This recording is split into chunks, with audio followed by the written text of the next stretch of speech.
Welcome back again mga sir, and this is OX, back again with another vlog. Nung araw na ba ngayon? Mga 14? Pangilang araw na ba sa ng lockdown? Pero magsa-sound trip muna tayo dito. So ano lang nang madalian kasi may gusto na kong itry na yung yung bagong mix. So hindi tayo pwedeng makalabas, magsa-sound trip na lang tayo dito kasi pwede naman tayo allowed naman tayo mag-sound trip ngayon kasi kakatapos lang ng Holy Week. So magtotono muna tayo magpa-practice ng tono ng bass or kung paano magtimpla. Ito mga sir, lang to ng simpleng guide lang to sa pagtotono ng bass natin. So sana makatulong sa inyo to. May nagre-request din kasi niyan kung paano pagandahin yung tunog ng bass natin, kung palambutin natin o patigasin. So yung importante kasi depende po yan sa type ng music na piniplay natin. Either battle mix, kasi karamihan ng mix ng mga ganyan na pang battle is matigas ang bass talaga yung yung pagtimpla nila sa music, lalo na yung kick drum na na ginagamit nila sa mga battle mix. Pero may mga genre yan kasi ng music na kahit yung kick nila is malambot. So try natin mag-setup ng ganyan ngayon.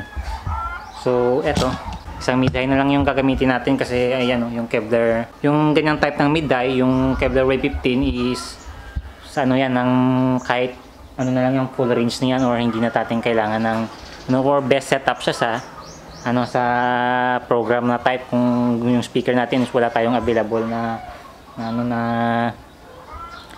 subs na mga ganyan, yung mga malalaking subs. Kung D15 naman yung subs natin is pwede tayong mapares ng D12 na mid-high sa ganyang setup. So magpatugtog na tayo. Right then.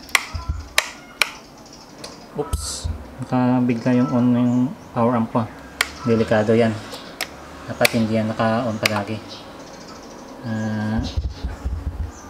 And yung mixer pa pala. Ayan. Subcheck muna tayo. Sa una is tayo mag-play ng music. Nakakonect na ba ito sa Bluetooth? Try natin Ito sa pagtimpla ng mid-high is kailangan natin, lalo na kung D15, is tanggalin na natin yung bass. Yung kung magamit tayo ng integrated, is tanggalin natin yung ganito, yung bass ng mid-high na gagamitin natin. Kung D12, pwede tayong maglagay ng konti kasi kung D15 kasi is dilim, hindi pa maganda yung kuha ko dito. Ayan, kasi kung D15 is nagbe-bass yan kung nagmi-mid-high tayo, lalo na ganyan yung mga ganyang klaseng speaker or yung mga bass reflex. Kaya kailangan nating tanggalin yung bass sa yung timpla niya. At kung gumagamit rin tayo ng equalizer is hindi tayo kailangan mag-boost ng bass ng frequency. So ayan, tanggalin natin yung bass sa sa mid-high natin. Ayan, magbigay muna tayo. And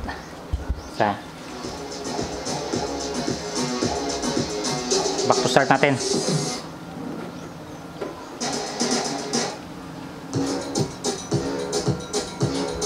Yung mid-high natin. So magte-check na tayo ng bass.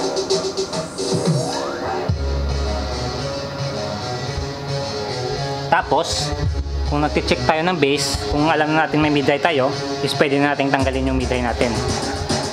Ayan, babaan natin yung volume ng mid-high. At magbibigay tayo ng certain volume.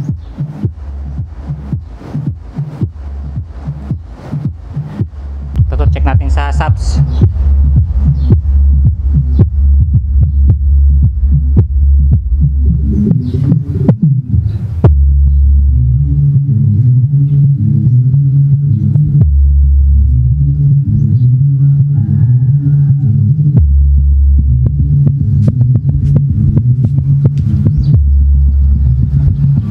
So ayan, importante natin tanggalin muna natin yung boost kung nag-check tayo ng ating sub para malaman natin kung gaano ba kalakas siya kung in certain volumes.